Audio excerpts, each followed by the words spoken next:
Veronica's body still strained toward her as if Lauren were a life preserver.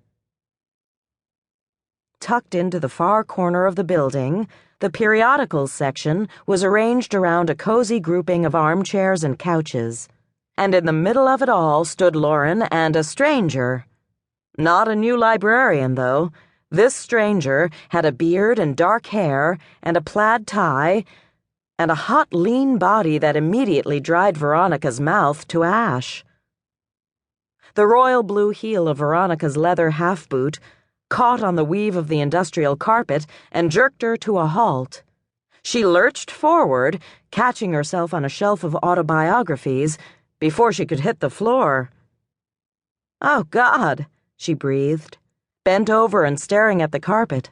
At least she hadn't landed flat on her face or jammed her skull into the corner of a shelf. She glanced up, face already hot with color, but miraculously they'd turned away from her. Lauren was gesturing toward a rack of magazines as she spoke, and the man was nodding. Veronica stood straight, so quickly that the blood drained from her brain and left her dizzy. She wasn't going to meet this gorgeous man like the spastic mess of a woman she was. In fact, Veronica set her mouth in a straight line. She wasn't going to meet this man at all. If there was anything that could make her current situation worse, it was introducing a hot guy into the equation. She actually winced at the thought. Nope.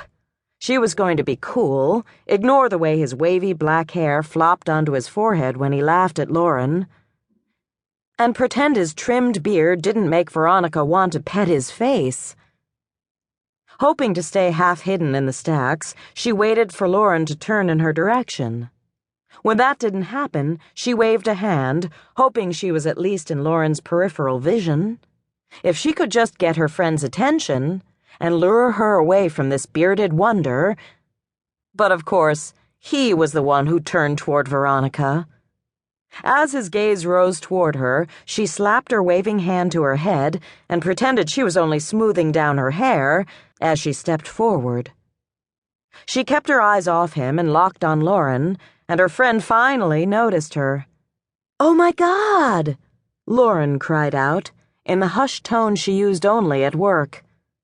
"Your hair looks amazing." "Do you think so?" Veronica asked, touching the blunt edges at the back. "I love it. Did you lighten it?" Veronica nodded. She was naturally blonde, but she'd had her stylist lighten the front to a shade closer to platinum.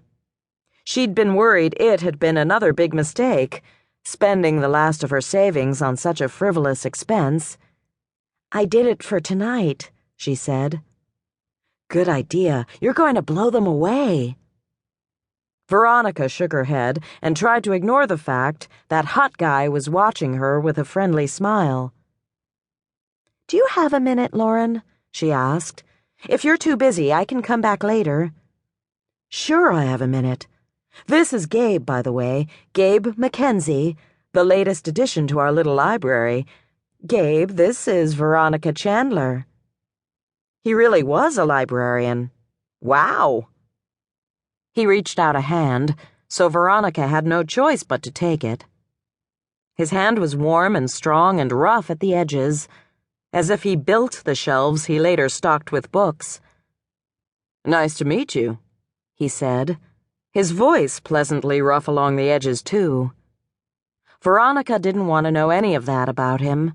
She didn't want to know how he felt or sounded. He was way too tempting. She pulled her hand away as quickly as she could. "You're the new librarian?" she asked, not able to keep the shock from her voice. "I am," he answered, as if he was used to people being surprised by this librarian's hot young maleness. "Veronica's a bit of a local celebrity," Lauren offered. "No, I'm not," she said as quickly as she could. Lauren snorted. "In fact, Gabe, you're standing right by some of her work." She gestured toward the local newspapers spread out on a table. "She's Dear Veronica." His white teeth flashed in a smile. "I'm afraid I'm not familiar." Veronica crossed her arms and shook her head.